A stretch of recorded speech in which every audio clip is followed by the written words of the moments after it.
Vous êtes coach, consultant ou prestataire de services. Ça fait plusieurs temps ou plusieurs mois que vous avez lancé votre entreprise ou votre service. Vous n'arrivez pas à avoir des clients. Aujourd'hui, je vais vous partager 3 éléments qui peuvent expliquer pourquoi vous n'y arrivez pas et qu'est-ce que vous pouvez mettre en place pour avoir des clients assurément.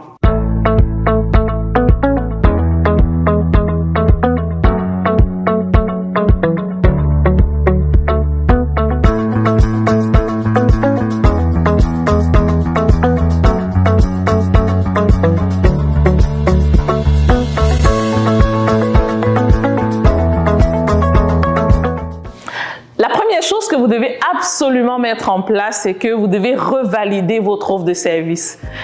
Je l'ai dit dans une des vidéos, c'est encore incroyable à quel point les gens veulent lancer des services comme coach, comme consultant, prestataire de services.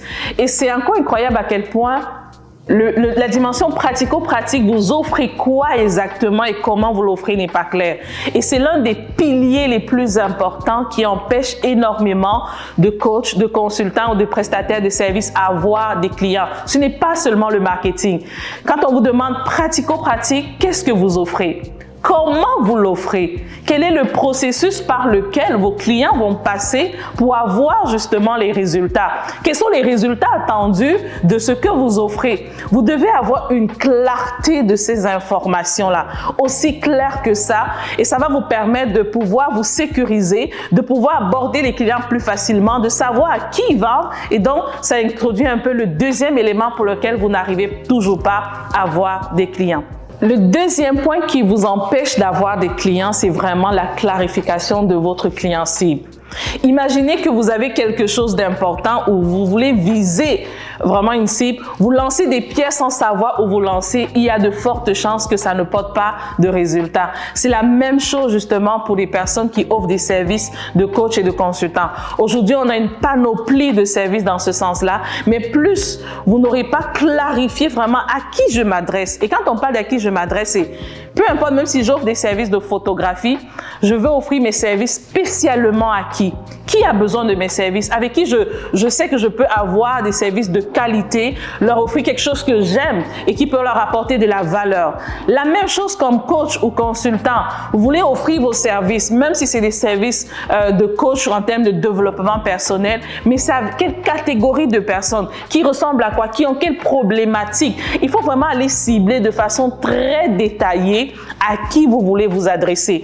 Vous ne pouvez pas vous adresser à tout le monde. Vous ne pouvez pas avoir tout le monde du moins en même temps. Surtout quand vous commencez, prenez le temps d'aller par petites niches, de dire ok, quel est mon ciblage précis et d'aller vraiment par la stratégie des conquérants que j'ai déjà expliqué. Donc c'est vraiment très important de pouvoir clarifier votre ciblage en termes d'âge, en termes de problématiques, en termes de territoire, en termes d'impact que vous voulez apporter, en termes aussi de ce que vous aimez en fait, parce qu'il faudrait que vous soyez à l'aise de donner votre offre de service quand vous l'offrez. Donc c'est vraiment important de pouvoir clarifier spécifiquement cet aspect-là et vous allez voir comment les clients vont commencer à affluer à vous. La troisième chose qui vous empêche d'avoir des clients, c'est vraiment ayez un plan marketing. Et je veux démystifier la question de marketing. Non, on ne vend pas seulement sur les réseaux sociaux. On l'a déjà dit, il y a d'autres moyens d'atteindre votre cible. On vend en fonction de qui on s'adresse. On offre les services en fonction, on utilise le marketing en fonction de où se trouve notre cible et non en fonction de ce que tout le monde fait. Non, il ne faut pas avoir cette approche-là. Quand vous avez clarifié votre cible plus haut, l'un des éléments que vous devez absolument clarifier, c'est OK, où se trouve ma cible? Et c'est en fonction de l'endroit de votre cible que vous mettez en place un plan marketing. Et j'insiste sur la dimension de plan parce que ici, ce n'est pas de mettre des actions ponctuelles parce qu'on va voir des prestataires de services, des coachs et des consultants qui vont mettre une action, puis dans un mois, une autre action. J'arrive pas à vendre. Il faut de la constance, il faut une stratégie, il faut un plan d'action détaillé, pratique, qui vous permet de mener des actions routinières. Et rappelez-vous toujours, peu importe ce que vous voulez bâtir, si vous ne mettez pas la constance et la régularité, ça va finir par lâcher. Donc, c'est très important.